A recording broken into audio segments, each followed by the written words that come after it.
Bienvenue. Si t'aimes le tennis, t'es au bon endroit et on va parler tout de suite des 2 premiers jours de l'US Open. Et comment ne pas commencer par Dominic Thiem qui a fait le dernier match en Grand Chelem de sa carrière, de sa longue et belle carrière.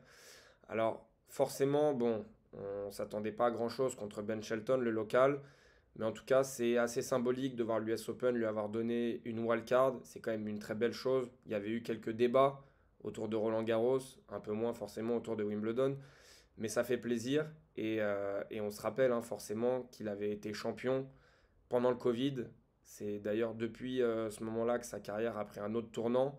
C'était une période un peu spéciale, forcément, où il n'y avait pas eu de public pendant le tournoi.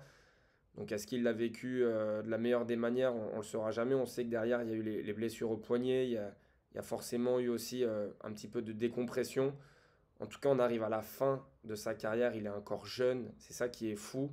Sa carrière, au final, elle n'aura pas duré si longtemps que ça à son prime. Il y aura eu 5 6 ans d'une très très belle carrière. C'est dommage parce que quand on voit le potentiel, bah franchement, c'était un joueur qui a regardé les tout meilleurs droit dans les yeux pendant ces 5 6 années-là. Il va manquer à tout le monde. C'était un joueur qui était apprécié sur le circuit, par le grand public. Donc voilà, je voulais vraiment commencer par Dominic Thiem sur ces 2 premiers jours. Et si on parle de Dominic Thiem, on est obligé aussi de parler de Diego Schwartzmann. Schwartzmann qui a perdu contre Gaël Monfils, qui est sorti déjà des qualifications, l'Argentin, qui lui aussi jouait le dernier tournoi du Grand Chelem de sa carrière. Il n'avait pas reçu de wildcard. C'est un peu plus logique que pour l'Autrichien. Et il est tombé face à un bon Gaël Monfils. Mais Schwartzmann déjà est sorti des qualifs. Il a réussi à prendre un set à Gaël Monfils qui en ce moment joue très très bien. On le rappelle, il avait battu Carlos Alcaraz. Donc voilà, on reviendra un peu après pour parler des Français, et en l'occurrence de Gaël Monfils. Mais voilà, je voulais vraiment commencer et mettre l'accent sur Dominic Thiem et Diego Schwartzmann. Deux très grands joueurs en termes de petites légendes pour certains. En tout cas, dans leur pays, c'est sûr que ce seront des légendes. Pour la planète globale tennistique, il y a un peu plus de débat, mais c'est franchement, ça fait un petit pincement au cœur quand même. Et on rentre dans le vif du sujet avec les favoris, et on l'a suivi forcément, cette histoire de dopage autour de Yannick Sinner. Il a été accueilli avec quelques sifflets. Bon, après, on en pense ce qu'on veut. En tout cas, c'est la première fois que ça lui arrive. Et ça a forcément dû jouer un petit peu puisqu'il a été breaké directement dès son premier jeu de service. Il a eu un premier set très compliqué où il s'est fait breaker 3 fois. Dans la seconde manche, il est même breaké d'entrée. Il est mené 6-2, 1-0. Et puis voilà, après, il arrive à se mettre en route, à faire abstraction de tout ça. Et ça fera 4 petits sets au final pour battre l'Américain McDonald. Hâte de voir comment il va réussir à faire abstraction de tout ça. Parce qu'évidemment, c'est des images qu'on n'aime pas voir. Complètement d'accord avec Tennis Temple. Si vous ne connaissez pas ce site, allez voir, il y a des super choses.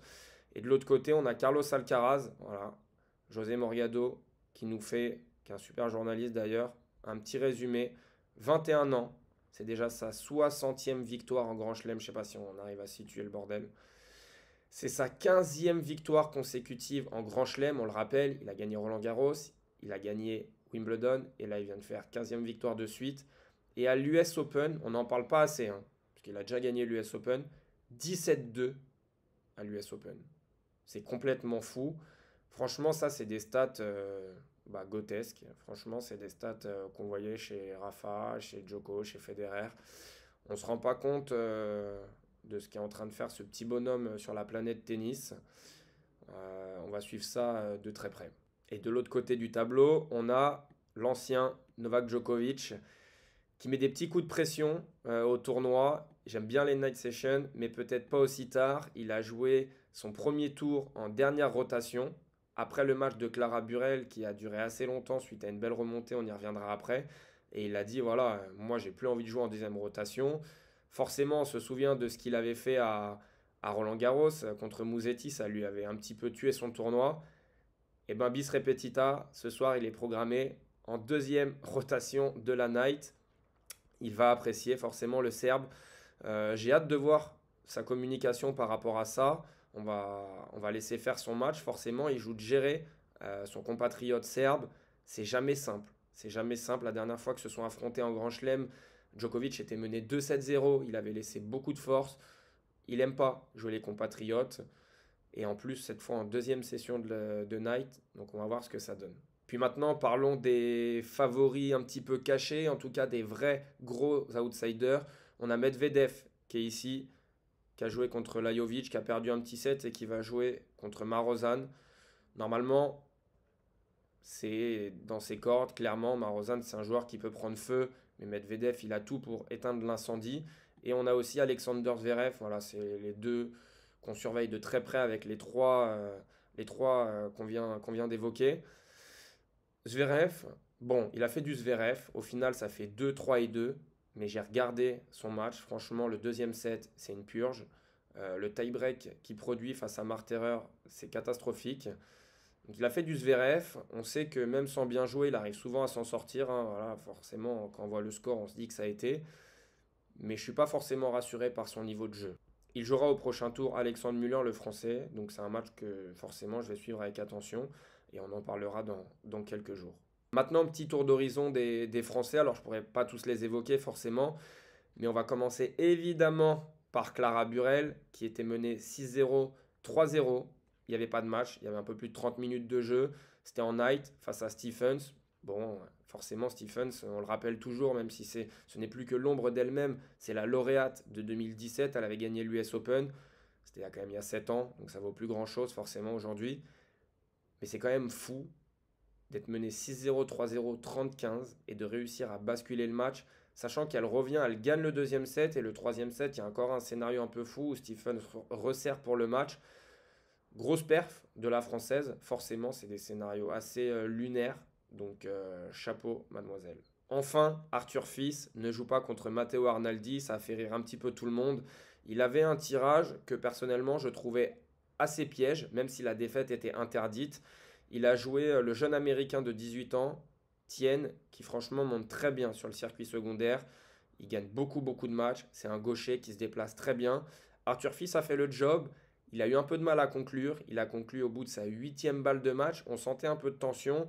Il y a d'ailleurs une célébration avec beaucoup de soulagement. Mais en tout cas, ça fait vraiment plaisir pour Arthur parce qu'en Grand Chelem, c'était pas forcément facile. Avec toujours le même tirage de jouer Arnaldi. On a aussi Gaël Monfils. Gaël Monfils, forcément, on l'a vu faire sa perte contre Alcaraz. On l'a vu faire un beau tournoi à l'UTS dans le tournoi de Mouratoglou. Il va jouer Casper Ruud, mais il nous dit j'en peux plus de ça, je fais le boulot, tout ce qu'il faut, mais je suis bien plus fatigué que je ne l'ai jamais été. Pardon. J'essaye de récupérer au maximum. On oublie un petit peu trop souvent que Gaël Monfils n'a plus 25 ans. Mais en fait, il produit tellement un bon tennis, il peut être capable tellement de faire des séquences hallucinantes que oui, on l'oublie en fait, parce qu'il y a toujours cette magie, il arrive toujours à faire lever les foules. Il y a la place contre Casper Ruud. Casper Ruud n'est pas dans la forme de sa vie, très clairement. Il y a quelque chose à faire. Il faut voir comment il a récupéré. Mais en tout cas, perso, j'y crois. Notre numéro 1 français aussi, Hugo Humbert, elle fait du bien celle-là, parce qu'il était dans une série pas très positive, avec quelques doutes. Il avait sorti 2-3 interviews depuis un petit moment, c'était pas simple. Et puis là, il joue des spécialistes, on va dire, de terre battue quand même si Commezzana avait sorti Roublev à Wimbledon. Mais c'est des tirages ultra favorables pour notre Français. Franchement, il y a quelque chose à faire pour au moins aller au troisième tour. Ensuite, on verra, parce que le tirage ne sera pas aussi facile car il jouera, s'il gagne évidemment, le vainqueur de Berrettini-Tyler Fritz. Alors ça, c'est du match. Je ne pensais pas qu'il y avait 3-0. Je pensais que ce serait plus serré dans les confrontations entre les deux. Hugo Humbert jouera le vainqueur de ce match et je me dis que c'est potentiellement une bonne chose puisque les deux peuvent s'envoyer une sacrée bataille. Ça peut être un match qui dure, ça peut aller au cinquième set. Donc il peut récupérer les pots cassés. En tout cas, ça c'est une très belle affiche de deuxième tour de Grand Chelem à faire à suivre. Et puis le dernier Français que je voulais évoquer, c'est Arthur Cazot, qui fait pas de bruit. Franchement, il taffe de son côté. Alors, il a profité d'un Carreño Busta sûrement un peu diminué, puisque l'Espagnol, on le sait, il revient d'une longue blessure. Il avait quelques bons résultats. Il a même fait demi-finale à Winston-Salem la semaine dernière. Mais là, l'Espagnol, il avait abandonné d'ailleurs dans ce tournoi. C'était un peu, voilà, un premier tour très abordable vu les conditions pour Arthur.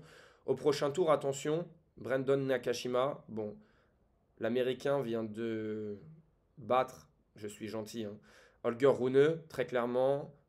Il fait office de favori.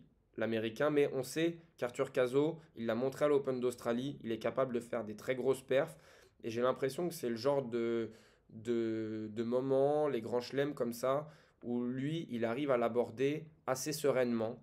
Alors on sait que pour l'instant, il a très peu de références sur son année, ça se construit petit à petit, mais il a montré tellement des signes positifs justement sur l'Open d'Australie que je me dis qu'il peut réussir à faire une très belle performance et à battre Brandon Nakashima. On verra ce que ça donne. Et c'est une partie de tableau plutôt ouverte puisque il jouera Musetti ou Kekmanovic.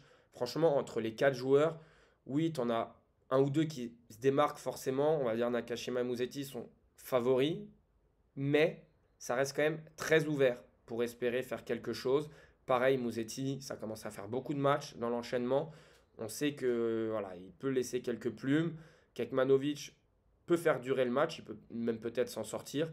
Donc je me dis qu'il y a quelque chose à faire pour Arthur Cazaux dans cette branche. On va voir. Et maintenant, deux joueurs que j'ai envie de suivre. On va commencer par Jakub Mensik. Et ça, c'est franchement du lourd. Gamin de 18 ans qui a étrié Félix Auger-Aliassime 6-2, 6-4, 6-2. Il n'y a pas eu de match. Il n'y a pas eu de match, mais encore une fois, surpris, bah franchement, non. En fait, non, on n'est plus surpris de voir Félix Auger-Aliassime faire ce genre de performance, surtout face à un joueur aussi fort que Mensik. Il n'a pas pu faire une saison pleine, il est encore jeune, mais lui, il va arriver très vite et il va s'installer très rapidement dans le top 20 et sûrement mieux. C'est un très bon cogneur, il est très solide des deux côtés, il peut très bien servir, il relance très bien. Enfin, franchement, pour l'instant, il y a très peu de failles. Et malheureusement, j'ai envie de dire, bah, c'est trop fort pour Félix Auger-Aliassime, déjà. Comme si le Canadien avait déjà le meilleur de sa carrière derrière lui. Alors, évidemment, c'est encore très long, une carrière. Donc, on va voir ce que ça donne. Mais franchement, Jakub Mensik, joueur très intéressant. Je vous le conseille si vous ne le connaissez pas. Regardez ses matchs. Franchement, ça joue extrêmement bien au tennis. Et on a aussi Jack Draper, voilà, qui vient d'étrier Zinzhen Zhang 3-0-0 abandon. Il va jouer ensuite Diaz Acosta, ça devrait être une formalité normalement, pour ensuite jouer Carlos Alcaraz. Et ça, c'est extrêmement intéressant comme match, puisqu'il vaut mieux jouer ce genre de joueurs au deuxième, au troisième tour, où ils ne sont pas encore lancés dans leur tournoi, où ils peuvent être forcément un peu plus friables qu'en demi-finale ou en finale. Et Jack Draper, il a clairement le profil pour embêter n'importe quel joueur et pour embêter un Carlos Alcaraz qui pour l'instant n'est pas forcément encore assez réglé. Il a même laissé un set dans son premier tour. Donc je suis très curieux de voir cette affiche. J'espère qu'elle aura lieu et on en reparlera. Et puis on finit cette vidéo évidemment par le match le plus long de l'histoire de l'US Open. 5h35. 5h35, c'est fou. Daniel Evans, franchement, c'est mérité. C'est mérité parce qu'il faut se rappeler qu'il avait sacrifié l'ATP 500 de Washington, dont il était le tenant du titre, pour offrir à Andy Murray une dernière danse aux Jeux Olympiques. Ils avaient fait un sacré parcours tous les deux avec des scénarios assez fous et d'ailleurs des balles de match de sauver. Je ne sais pas si vous vous en rappelez, mais là c'est quand même dingue ce qui vient de se passer. Regardez, il était mené 0-4, 15-40. C'est fou. À ce moment-là, il sauve 4 balles de triple break, autant dire des balles de match. Et puis, il y revient. Il est mené à un moment aussi 2-4, 30-40. Il ressauve une balle de break. Il arrive à recoller à 4 partout. Et à 4 partout, 30-40, il arrive à resauver encore une fois une balle de break pour au final s'en sortir 6-4 et mettre 6 jeux de suite. C'est dingue. Et ça, moi j'adore. Je voulais absolument finir là-dessus. Un peu à l'image d'une Clara Burel. C'est des scénarios au tennis. Franchement, c'est magique. On vibre avec ce genre de format. S'il vous plaît, n'enlevez jamais, jamais les 5-7 en grand chelem. C'est tellement bon, franchement, de voir des matchs comme ça. Il y avait tout le monde autour du terrain qui voulait voir la fin de ce match. Voilà, je pouvais finir cette vidéo que par Daniel Evans et ce scénario complètement fou. Si tu as aimé, n'hésite pas à mettre un petit like, ça m'aide énormément. À t'abonner si ce n'est pas déjà fait. Et nous, on se retrouve très vite pour la suite du tournoi.